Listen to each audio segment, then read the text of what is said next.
cours au sein de l'IDPS, il faut quand même dire que ces messieurs a pu quand même stabiliser les partis après le départ de Etienne Tshisekedi.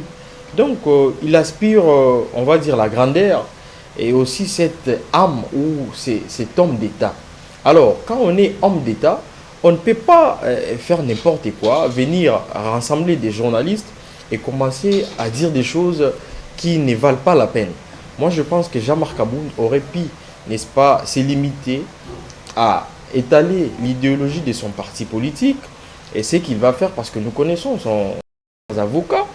Donc, ce n'est pas ça la justice que nous attendons d'un fils d'un grand acteur politique de notre pays qui est Etienne Tshisekedi, qui depuis son combat, on va dire, a toujours voulu de la RDC ou faire de la RDC un état de droit et une justice totalement indépendante. Et ce que nous voyons, c'est quand même déplorable. Jusqu'à aller même enlever une vieille dame oui, on va y depuis arriver, des 70 ans. Donc voilà, c'est juste une illustration. Donc c'est pour vous faire voir que la justice aujourd'hui nous déçoit.